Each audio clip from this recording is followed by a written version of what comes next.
the secret to picking the best watermelon every time. Hello, nice to see you again on the Clever Trick channel.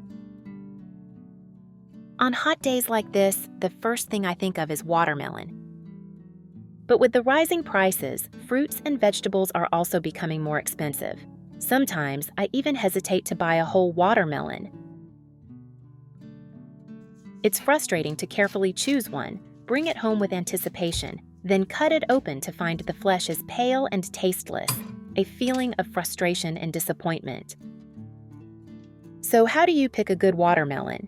In the past, I shared a video on how to choose a sweet watermelon based on the skin, stripes, the sound when tapped, or the navel of the fruit. After that, I received countless comments and useful tips from everyone, looking at the stem of the watermelon, looking for bee pollination marks, or observing the color at the bottom of the fruit. 1 o'clock. That's why today I bring you an upgraded version, a compilation of the latest tips, answers to common misconceptions, and especially unveiling the secret about the seemingly unimportant melon stem. Let's get started. I have created subtitles in multiple languages. Please select your preferred language. Comment below and let me know which country you are watching from. It's amazing that we can connect from all around the world. Choosing a watermelon by its navel. If I had to pick the simplest but most accurate tip for choosing a good melon, I would confidently say, look at the navel. I shared this tip in a previous video, but I'll repeat it here so that anyone who doesn't know can apply it right away. The navel of a watermelon is a small round spot at the bottom of the fruit, opposite the stem. It's the scar where the flower bloomed when the melon was young. And interestingly, watermelons also have male and female varieties. Female melons usually have small, tight navels, less than 1 centimeter in diameter. They usually have sweeter flesh, fewer seeds, thinner skin, and taste better. It's such a joy that we're connecting from all over the world. If you haven't subscribed to my channel, hit the subscribe button. Thank you for your support. On the contrary, male melons often have larger navels, more seeds, thicker skin, and are less sweet. According to experienced farmers, a small navel is a sign of perfect pollination and adequate nutrition, which means the fruit will be tastier and of better quality. So next time you go to the market, just turn the melon over to look at the navel. If it's small, compact, and closed, go for it. There's an 80% chance you'll get a good one. A simple yet extremely effective tip. Tap or slap a watermelon to pick a good one. Many people have the habit of tapping or slapping a melon to determine its ripeness, a traditional practice. In the previous video, I also introduced this method. To choose a good melon, you just need to tap the rind and listen.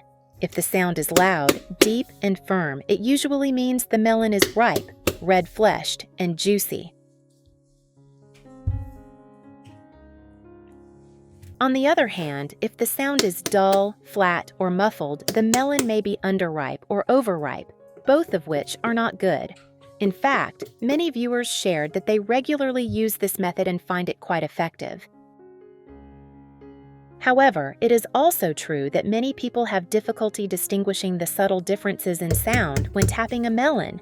So, if you are new to melon listening, don't worry. I will share some easier visual cues to help you confidently pick a good one. Watermelon stem myths debunked.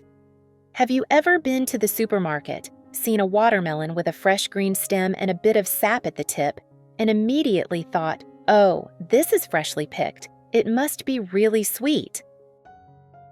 Actually, that's one of the most common misconceptions. A fresh stem simply indicates that the melon was recently picked.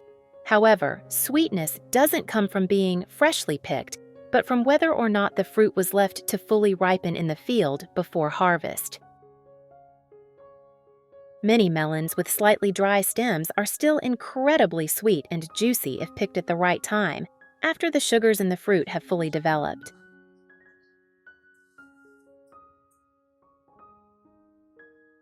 In fact, some experts say that if the stem is deeply concave, it's a sign that the melon is fully ripe on the vine, a tree-ripened fruit that has been well nourished before being picked. Some honest farmers have even admitted that they sometimes try to keep the stem looking fresh simply because they know that many buyers judge based on appearance. So, the stem is just a secondary clue.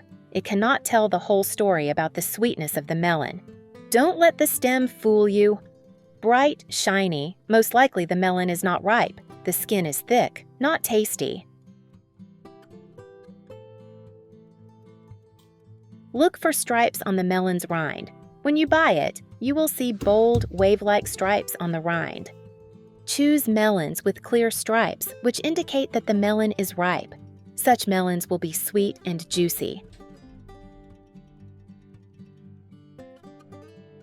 On the contrary, if the stripes are faint or even broken, the melon may not be ripe and not delicious.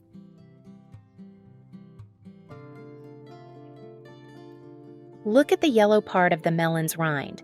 This is the part that was in contact with the ground when the melon grew, and it is clearly different from the rest. Because this part is in contact with the ground, it does not receive enough sunlight. If this part is white, it means that the melon is not ripe because it has not been on the ground long enough. The flavor will be bland or tasteless. Do not choose such fruits. If it is yellow, it means that the melon has been on the ground for a long time and has ripened naturally. Such melons will be sweet, with thick, juicy, and crunchy flesh.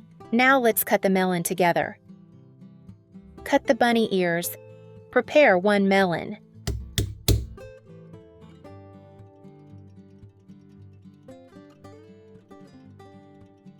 Cut both ends of the melon.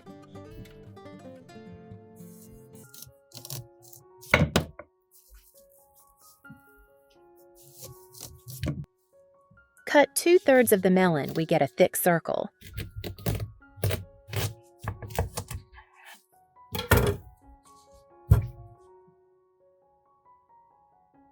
Next, place the melon face down on a clean cutting board. Divide the melon into bite-sized pieces.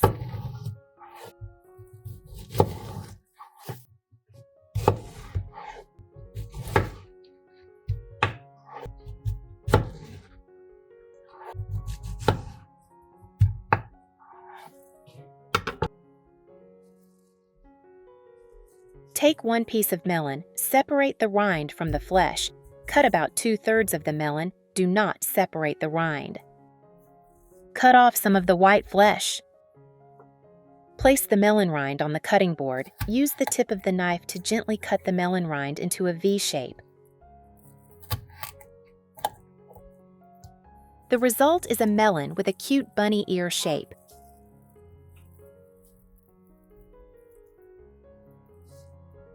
Then you arrange the melon on a plate.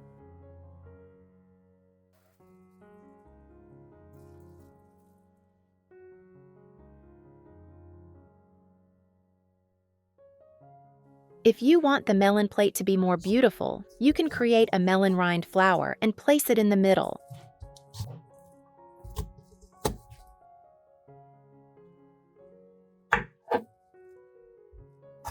It's such a joy that we're connecting from all over the world. If you haven't subscribed to my channel, hit the subscribe button. Thank you for your support.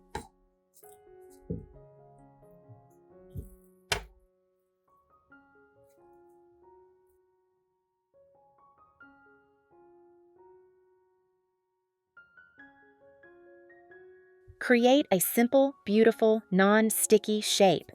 Place the melon on a cutting board, cut lengthwise from top to bottom to divide into 2 equal halves. Take half of the melon you just cut. Continue to cut lengthwise into 3 or 4 parts depending on the size.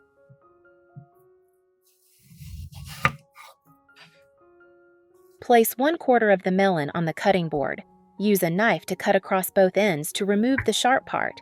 This makes it easier to shape and the melon pieces are more even.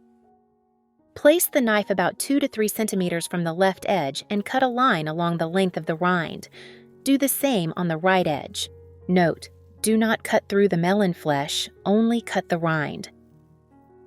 Use a knife to gently separate the two rind pieces on both sides from the melon flesh. Keep only the rind in the middle as a handle for the melon piece.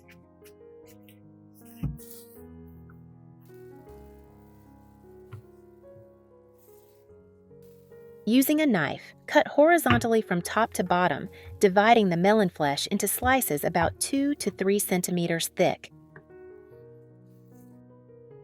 Each slice now has a skin in the middle, like a mini popsicle stick, very easy to hold and does not stick to your hands.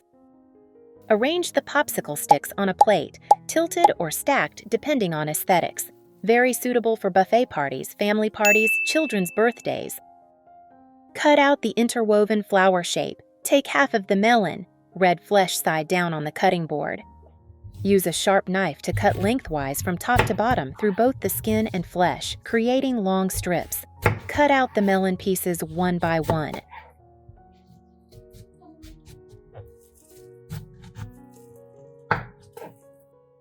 The melon pieces are now easy to hold without using a knife or spoon.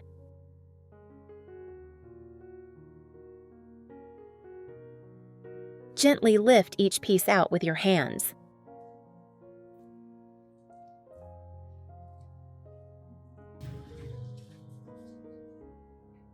You now have a beautiful melon plate that is easy to hold, easy to eat, and doesn't stick to your hands.